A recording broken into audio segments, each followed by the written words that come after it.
योगी जी से एक बात पूछना चाहता हूँ। अगर मुलायम सिंह यादव जी इतने खराब थे तो उनकी पार्टी ने उन्हें पद्मश्री किस बात के लिए दिया? कार सेवकों पर गोली चलाने वाले इतने बड़े अत्याचारी थे तो नृपेंद्र मिश्रा आज ट्रस्ट में क्या कर रहे हैं? राम जन्मभूमि के ट्रस्ट में क्या कर रहे हैं? और जैसा कि ये कहा जा रहा है कि उन्हें तो कार्य पूरा काम देने की तैयारी चल रही है। केवल योगी आदित्यनाथ जी महाराज को पसंद करता हूँ और उन्हें पसंद केवल इसलिए करता हूँ कि वो मोहम्मद के उतने ही दुश्मन है जितना मोहम्मद का मैं दुश्मन हूँ। वो कुरान के उतने ही दुश्मन है जितना कुरान का दुश्मन मैं हूँ। वो इस्लाम के उतने ही दुश्मन है जितना इस्लाम का दुश्मन मैं हूँ। तो योगी जी मेरे आदर्श हैं, मैं योगी जी को बहुत मानता हूँ। लेकिन मैं योगी जी से कहना चाहता हूँ, योगी जी मोदी बनने का प्रयास ना करें। योगी आदित्यनाथ के रूप में वो बहुत बड़े हैं। मोदी जी जब तक मोदी थे तो मोदी भी बहुत बड़े थे, लेकिन जब मोदी ने गांधी बनने का प्रयास करना शुरू कर दिया तो मोदी इतिहास के कूड़ेदान में चले गए। कि चुनाव में लोग देंगे इस बात पे वोट कि कौन मुख्यमंत्री उनकी बहन बेटियों को सुरक्षित रख सकता है, किसके कारण ये इस्लाम के जिहादी खुल के नंगा नाच नहीं कर पा रहे जो अखिलेश यादव के समय में करते थे। डरा हुआ हिंदू जो अपनी बहन बेटी जब दूसरी सरकारों का शासन था, माएँ इंतजार करती रहती थी कि बेटियां जल्दी से जल्दी घर में आ जाएं।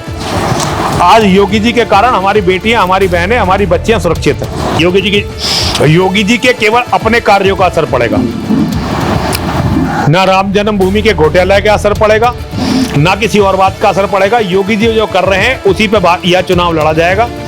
और मैं आपको बता दूं, ना ही योगी जी के अपने भाषणों का असर पड़ेगा। नमस्कार साथियों, मैं रिंकेश जैन और आप देख रहे हैं भारतगान। इस समय योगी जी के टारगेट पर समाजवादी पार्टी और अखिलेश यादव बने हुए हैं और कल उन्होंने विस्फोटक बयान भी दिया और कहा उन्होंने कि एक समय ऐसा था जब मुलायम सिंह चाह रहे थे कि हनुमानगढ़ी की सीढ़ियों पर नमाज पढ़ी जाए, लेकिन वो नमाज वहाँ के वर्तमान आईजी ने नहीं पढ़ने दी और मुलायम सिंह के फ़ोन को नज़रअंदाज कर दिया। तो इतना बड़ा खुलासा योगी जी ने मंच पर किया और इसको लेके हम आज चर्चा करने के लिए आए हुए हैं स्वामी यतीन्द्र सिंहानंद जी के पास, जो हमेशा बयान तो देते हैं लेकिन कुछ ना कुछ ऐसा विस्फोटक बोल देते हैं, वो वायरल होता है और समाज का हिस्सा बन जाता है। जैसे चंपत राय जी पर उन्होंने एक बयान दिया था, क्या कहेंगे? देखिए, योगी जी और अखिलेश यादव राजनीतिक प्रतिद्वंद्विता है उनकी, तो अखिलेश यादव भी कुछ भी कह सकते हैं, योगी जी भी कुछ भी कह सकते हैं। इन बातों को गंभीरता से नहीं लिया जाना चाहिए। वैसे मैं आपको बताऊं, योगी जी अपने कार्यों के लिए जाने जाते हैं, वो अपने भाषणों के लिए नहीं जाने जाते। मैं योगी जी का सम्मान उनकी बातों के लिए नहीं करता, उनके कार्यों के लिए करता हूं। लेकिन मैं परम आदरणीय योगी जी से एक बात पूछना चाहता हूं। अगर मुलायम सिंह यादव जी इतने खराब थे तो उनकी पार्टी ने उन्हें पद्मश्री किस बात के लिए दिया है? अगर मुलायम सिंह यादव जी इतने खराब थे और अगर कार सेवकों पर गोली चलाने वाले इतने बड़े अत्याचारी थे तो नृपेंद्र मिश्रा आज ट्रस्ट में क्या कर रहे हैं? राम जन्मभूमि के ट्रस्ट में क्या कर रहे हैं? और जैसा कि ये कहा जा रहा है कि उन्हें तो कार्य पूरा काम देने की तैयारी चल रही है। तो आप मुझे बताओ, ये राजनीति का देखो जैन साहब, नेता क्या कर रहे हैं इस पे बहस होनी चाहिए, नेता क्या कह रहे हैं इस पे कोई बहस नहीं होनी चाहिए। और योगी जी अभी तक नेता नहीं थे, लेकिन अब अचानक ही मैं देख रहा हूँ कि योगी जी बयान बहुत देने लगे और ऐसे बयान देने लगे हैं जो उनके कट्टर समर्थक भी पसंद नहीं कर रहे। कुछ लोग जरूर हैं क्योंकि उनके पास एक पूरा नेटवर्क है जो उनके बयानों को वायरल कर सकता है पूरा, लेकिन ये बेसिर पैर के बयान है। मुझे लगता है कि मुलायम सिंह जी को मरे हुए भी अब बहुत दिन हो गए, नेहरू को मरे हुए बहुत दिन हो गए, इंदिरा गांधी को मरे हुए बहुत दिन हो गए। अफसर खुद खुलासा कर रहे हैं कि हमको आदेश दिए गए थे कि हनुमानगढ़ी की सीढ़ियों पर चटाई बिछवाकर बाकायदा नमाज पढ़ी जानी चाहिए। अगर कल समाजवादी पार्टी की सरकार आ गई तो यही पुलिस अफसर जो है ये कहेगा कि योगी जी ने मुझसे गन पॉइंट पर झूठा बयान दिलवाया था। इन पुलिस अफसर, आईएएस अफसर, आईपीएस अफसरों के बयान दो कौड़ी के आदमी मानता हूं मैं इन लोगों को। इन लोगों में ना तो कोई दम होता, ना ही इन लोगों में कोई ईमानदारी होती, ना ही कोई निष्ठा होती। आज योगी जी हैं तो योगी जी की गा रहे हैं, कल दूसरी सरकार आ जाएगी तो उसकी गाएंगे। तो इन बातों को गंभीरता से नहीं लिया जाना चाहिए। और मुद्दे आज के मुद्दे, आज का मुद्दा है भारत में जो इस्लामीकरण की ताकतें हैं उन पे चर्चा करो। अखिलेश यादव को, कांग्रेस को, हम जैसे लोगों ने, उनके समर्थकों ने, योगी जी के भक्तों ने जमीन में गाड़ के रखा। अगर ये बीजेपी में आपस की लड़ाई ना हो तो ना राहुल गांधी का कोई अस्तित्व है, ना अखिलेश यादव जी का कोई अस्तित्व है। अखिलेश यादव जी आप कहते जो सीट जीते हैं यूपी में लोकसभा चुनाव में, आपको क्या लगता है उनकी अपनी पार्टी जीती है? नहीं, ये बीजेपी की हार हुई थी, उनकी पार्टी नहीं जीती थी। तो पार्टी को अपने कामों को देखना चाहिए और ये गड़े हुए मुर्दे उखाड़ने की जगह ये देखना चाहिए कि गलती कहाँ हो रही है। मतलब उन्हें देखना चाहिए कि भारत के इस्लामीकरण को कैसे रोका जा सकता है। बीजेपी में अंदरूनी कलह चल रही है। देखिए, बीजेपी वालों से पूछो ना ये बात मुझसे क्यों पूछते हो? नहीं, देखो, मैं बीजेपी का कोई प्रवक्ता नहीं हूँ और मैं बीजेपी को तो पसंद भी नहीं करता, मैं किसी भी राजनीतिक दल को पसंद नहीं करता, मैं केवल योगी आदित्यनाथ जी महाराज को पसंद करता हूँ। और उन्हें पसंद केवल इसलिए करता हूँ कि वो मोहम्मद के उतने ही दुश्मन है जितना मोहम्मद का मैं दुश्मन हूँ, वो कुरान के उतने ही दुश्मन है जितना कुरान का दुश्मन मैं हूँ, वो इस्लाम के उतने ही दुश्मन है जितना इस्लाम का दुश्मन मैं हूँ। तो योगी जी मेरे आदर्श हैं, मैं योगी जी को बहुत मानता हूँ, लेकिन मैं योगी जी से कहना चाहता हूँ, योगी जी मोदी बनने का प्रयास ना करें। योगी आदित्यनाथ के रूप में वो बहुत बड़े हैं। मोदी जी जब तक मोदी थे तो मोदी भी बहुत बड़े थे, लेकिन जब मोदी ने गांधी बनने का प्रयास करना शुरू कर दिया तो मोदी इतिहास के कूड़ेदान में चले गए। कूड़ेदान में कहाँ, वर्ल्ड के सबसे बड़े लीडर बताए जा रहे हैं बीजेपी की लॉबी के द्वारा। ट्विटर पे बहुत से लोग हैं जो कह रहे हैं कि वर्ल्ड के सबसे बड़े लीडर हैं, विश्व गुरु बना देंगे देश को। मैं बीजेपी का प्रवक्ता हूँ नहीं, ये तो आप बीजेपी के प्रवक्ताओं से पूछो।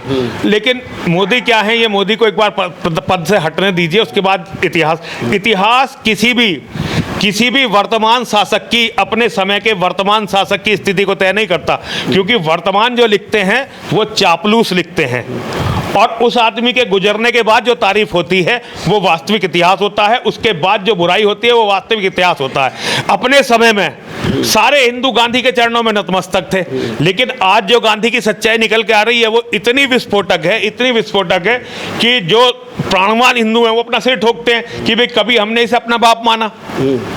ठीक है ना। तो इतिहास किसी भी व्यक्ति के कम से कम मरने के 50 साल बाद लिखा जाना शुरू होता है। तो मोदी जी देखो, जब तक मैं तो रहूंगा नहीं, लेकिन आप तो बहुत युवा हैं, मोदी जी की मृत्यु के 50 साल बाद इतिहास उनके बारे में सत्य लिखना शुरू करेगा जी।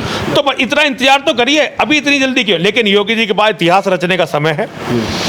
सारे हिंदुओं की आकांक्षा का प्रतीक हैं योगी आदित्यनाथ जी महाराज। मैं योगी जी से अनुरोध करता हूं, योगी जी योगी के रूप में, योगी आदित्यनाथ के रूप में, महंत दिग्विजय नाथ के वैचारिक उत्तराधिकारी के रूप में बहुत ही मजबूत छवि पर हैं। मैं योगी जी से अनुरोध करना चाहता हूं, योगी आदित्यनाथ ही बने रहें, सारे लोग मोदी और गांधी बनने का प्रयास ना करें। आप मोदी जी का आज विरोध कर रहे हैं, लेकिन कल तो आप मोदी जी की भी प्रशंसा किया करते थे, एक समय था जब। और अब मुलायम सिंह के बारे में अब 2 शब्द नहीं सुनना चाह रहे हैं आप। मुलायम सिंह ने ऐसा क्या असर डाला आपके ऊपर? आपको मैं कागज दिखाता हूँ, अनिल जी जरा ने मेरी फाइलें निकाल के दिखा, मैं आपको वो कागज दिखाता हूँ। मुलायम सिंह की जब सरकार थी ना, मुझसे ज्यादा कोई लड़ा नहीं। बीजेपी अपना एक नेता बता दे, आरएसएस अपना एक नेता बता दे जिसने समाजवादी पार्टी के समय में, मुलायम सिंह के समय में कलेक्ट्रेट में मुलायम सिंह के पुतले फूके हों, कलेक्ट्रेट में मुलायम सिंह यादव की बुद्धि शुद्धि के यज्ञ किए हों। मुलायम सिंह यादव जी के शासन काल में हम 17 बार जेल गए, 4 बार उनके बेटे के शासनकाल में जेल गए। मायावती के शासनकाल में हम 10 से ज्यादा बार जेल गए हैं। आप बीजेपी का, आरएसएस का एक नेता बताओ जो इनके सामने, आज मेरी लड़ाई मोदी से और योगी से है। मैं अपने हित का विपक्ष से काम करवाऊंगा कि सत्ता वाले से काम करवाऊंगा। अगर मैं हिंदू हूं और मुझे अपने लिए कोई कार्य करवाना है तो मैं अखिलेश यादव के सामने जाकर गिड़गिड़ाऊं कि योगी जी से बोलूं कि मेरा काम करो। मैं गड़ों में उड़ते नहीं उखाड़ता, मैं इतिहास का विश्लेषण करता हूं, और जो हिंदू जो गलती कर रहे हैं मैं उसे नहीं दोहराऊंगा। मेरी आकांक्षा का प्रति, और सबसे बड़ी बात, एक बार भी अगर मैंने अपने जीवन में मुलायम सिंह यादव की पार्टी को या मायावती की पार्टी को या कांग्रेस को दिया था, मैंने एक बार यहां अपने डासना की चेयरमैनी में, क्योंकि एक ही हिंदू खड़ा हुआ था। अगर कभी वोट दिया हो इनमें से किसी को भी तो मेरी माँ जानती है, जो मेरी माँ मुझे दंड दे मैं स्वीकार। जिन्हें वोट दिया उनसे पूछूं नहीं, और जिनके बारे में कभी मैंने रात को सपने में भी नहीं सोचा, जिन्हें मिटा दिया हमने धरती से लड़ के, उनसे मैं सारी मांग करूं। अरे भैया इतना मूर्ख नहीं हूं मैं।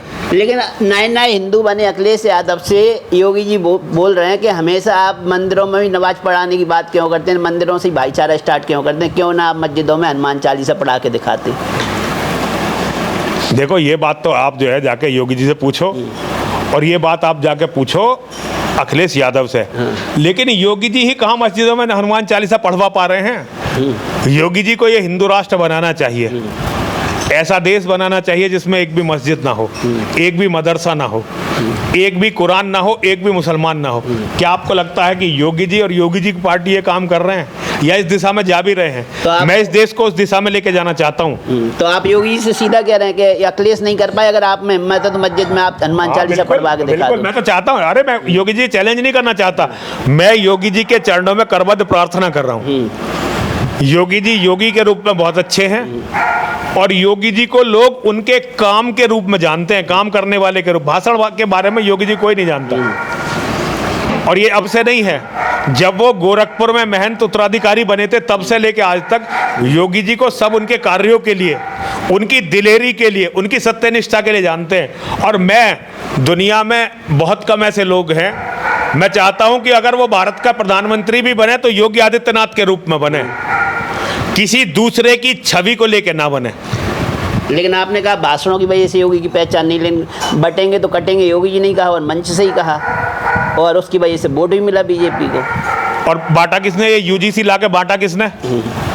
ये यूजीसी लाके बांटा किसने? देखो यादव जी बैठे हुए हैं, यादव जी से पूछ लो, ये एमएमएस डिग्री कॉलेज में पढ़े हुए हैं। इनके कॉलेज में कभी किसी बनिए के लड़के ने, किसी ब्राह्मण के लड़के ने, किसी कायस्थ के लड़के ने कभी भी किसी दूसरी जाति के लड़के को टारगेट नहीं किया। ठीक है जी, गुंडागर्दी कौन करते? यादव है, ये यादव गुंडागर्दी करते थे, गुजर गुंडागर्दी करते थे, मतलब दबंग लोग थे, गुजर थे, यादव थे, जाट थे। आजकल जो है नव जो है, जो ये सरकारी सवर्ण हो गए जाटव, उनकी गुंडागर्दी है एमएमएस डिग्री कॉलेज में और ज्यादातर कॉलेजों में यही हाल है। लेकिन आपने कहा सरकारी स्वर्ण, जाटव कैसे सरकारी स्वर्ण हो जाएगा? देखो इस टाइम सबसे बड़े सरकारी अछूत है ब्राह्मण और सरकारी सवर्ण है सबसे ऊपर जाटव। ठीक है जी, उसके बाद आते हैं फिर ये, पहले तो ये हैं जो जिन्हें पहले कभी अनुसूचित जाति कहा जाता था, उसके बाद जिन्हें जनजाति कहा जाता था, फिर जो है जो पिछड़े हैं और सबसे नीचे गिरे हुए सरकार की दृष्टि में जिन्हें तथाकथित पहले सवर्ण कहा जाता था, अब वो अछूत हैं। तो योगी जी की सरकार यूजीसी लाई ना, मोदी जी की सरकार यूजीसी लाई, योगी जी की सरकार ने। और योगी जी इसमें लगे हैं क्या? समर्थन हो सकता है, समर्थन की बात नहीं, सुनिए, योगी जी ने विरोध करा क्या? यूजीसी का जातिवाद में पूरे हिंदू समाज को बांट के उसे इस्लामीकरण में की तरफ ले जाने का योगी जी ने विरोध करा क्या? देखिए मैं फिर कहता हूं, लोग योगी जी को इसलिए पसंद नहीं करते कि उन्हें बटोगे तो कटोगे का भाषण, ये तो सारे हिंदू देते रहते हैं। योगी जी के जो कार्य हैं उनके कारण उनकी बात का वजन मानता है हिंदू, जो योगी जी के कार्य हैं। और मेरा योगी जी से फिर निवेदन है, हिंदुओं के सूर्य बनकर आप पूरे विश्व पर शासन करिए और सबके मत बनिए। जो सबका बनने की कोशिश करता है वो बाद में अंततः शौचालय बन जाता है। अच्छा, क्योंकि शौचालय और वेश्याएं सबकी होती हैं, लेकिन बाकी जो मर्द होते हैं, जो पुरुष होते हैं पौरुषवान, वो किसी ना किसी के जरूर होते हैं सगे। ठीक है ना? जैसे मैं ये कहना चाहता हूँ, योगी जी सार्वजनिक शौचालय बनने का प्रयास ना करें, वो हिंदुओं के हैं। तो हमारे देश में सार्वजनिक शौचालय कौन कौन है? भाई मुझे लगता है योगी जी के अलावा जितने भी नेता हैं वो सब मैं तो इसी कैटेगरी में रखता हूँ। मैं तो नेताओं को कोई बात बहुत ज़्यादा भरोसा करता नहीं। योगी जी पे भरोसा इसलिए करता हूँ कि योगी जी अभी लड़ रहे हैं, अगर लड़, और मैं ये चाहता हूँ योगी जी चाटुकारों के चक्कर में ना फंस के हम जैसे उन लोगों की बात भी सुने जो उनके सबसे ज़्यादा हितैषी हैं, जो उनकी बात पे मर मिट भी सकते हैं। लेकिन क्योंकि मैं एक साधु हूँ और मैं भैया सरकारी साधु हूँ नहीं, मैं इन कपड़ों का वफादार हूँ, मैं अपनी माँ का, अपने महादेव का वफादार हूँ। मैं वो कहूँगा जो मेरी माँ और मेरे महादेव का काम है, जो मेरे वस्त्र मुझे आदेश देते हैं। योगी जी हमारे नेता बन के शासन करें, योगी जी हमारे बन के हम अभी इतने कम नहीं हैं, ये तो नेता चाल चल रहे हैं, लेकिन हम जानते हैं कि जब धर्म की बात आएगी तो 100 करोड़ हिंदू एक साथ होंगे। ये जो जाटव भाई भी है ना, अगर इन्होंने सपोर्ट नहीं किया होता तो मोदी जी प्रधानमंत्री नहीं बनते पहली बार में। सारे राजनीतिक समीकरण टूटे थे जब मोदी जी इतने बहुमत से प्रधानमंत्री भारत के बने थे। जाटव भाइयों का समर्थन योगी जी को मिलेगा? अभी तो इल्जाम लग रहे हैं कि योगी जी ठाकुरवाद का समर्थन कर रहे हैं, योगी जी ठाकुरवाद का समर्थन कर रहे हैं। देखो ये योगी जी जाने, जाटव भाई जाने, जाटव भाइयों का हमें बहुत समर्थन मिलता है। अगर हमारी आज लड़ाई हो जाए तो आप वाल्मीकि गिन सकते हो, खटीक गिन सकते हो, जाटव गिन सकते हो। हमारी पंचायत होती है, हम आपको नाम लेके खड़ा कर देंगे कि देख लो जाटव है कि नहीं है। तो हमारे साथ सब लोग हैं भाई, और सब लोगों के समर्थन से, विशेष रूप से यादवों के, गुजरों के और जाटों के समर्थन से नरसिंहानंद गिरी इस माँ और महादेव के मंदिर में बैठा हुआ है जी। तो भैया मैं जिनका हूँ उन्हीं का हूँ। तो 2027 में वोट कहाँ जाएगा आपका? मेरा वोट योगी जी को, योगी जी को दिखा के योगी जी को। हाँ। 2027 में मेरा वोट योगी जी को जाएगा, दिखा के योगी जी को जाएगा। 29 में अगर योगी जी प्रधानमंत्री पद के दावेदार होंगे तो मेरा वोट योगी जी को जाएगा, और योगी जी प्रधानमंत्री पद के दावेदार नहीं होंगे तो मैं बैठ के अपने मंदिर में पूजा करूंगा, मैं किसी को वोट डालने जाऊंगा ही नहीं। इतनी निराशा? इतनी निराशा, इस कदर राजनीति से निराश हूं योगी मैं। जी के अलावा कोई दूसरा दिख नहीं रहा। कोई नहीं दिखाई दे रहा। मैं सिर्फ योगी जी, केवल योगी जी। और ये क्या, और इसीलिए मैं चाहता हूं कि योगी जी जो है केवल भाषण वीर ना बने, वो योगी आदित्यनाथ के रूप में ऐसा योगी जो कम बोलता है, लेकिन जब बोलता है तो उसकी बात लोगों के दिल में उतरती है। कम तो बोला था, बटेंगे तो कटेंगे 2 शब्दों में उन्होंने पूरा बोल दिया। तो बताइए, इतना बड़ा व्याख्यान आप कह रहे हैं कम। आप क्या चाह रहे हो मेरे से? योगी जी के बारे में कुछ गलत निकलवाना चाह रहे हो आप? मतलब मेरे दुश्मन हो क्या? आपको पता नहीं कि योगी जी के खिलाफ बोलने का क्या अर्थ है इस यूपी में? क्या अर्थ है भैया? मैं बिल्कुल योगी जी को नाराज नहीं करना चाहता, और मैं योगी जी को इसलिए नाराज नहीं करना चाहता, इसलिए नहीं कि मैं उनसे डरता हूं। डरते तो हम जब मुलायम सिंह यादव से नहीं डरे, मायावती से नहीं डरे, अखिलेश यादव से नहीं डरे, और 200 करोड़ मुसलमानों से नहीं डरे, तो डरना तो भूल जाओ। लेकिन मैं ये चाहता हूं कि योगी जी भारत के प्रधानमंत्री बने, और जब तक वो भारत के प्रधानमंत्री ना बने, हमारे मुख्यमंत्री रहें, और हमारे बनकर रहें, केवल हमारे बन के रहे। सरकार, मेरे महादेव का मुझ पर आशीर्वाद है, और हम उनके लिए लड़ेंगे और मारे जाएंगे भाई जैन साहब। लेकिन मैं ये कहना चाहता हूँ, भारत के सारे नेताओं से कहना चाहता हूँ, जो नेता मर चुके हैं, जो अब है नहीं, उनको रोने से कुछ नहीं होगा।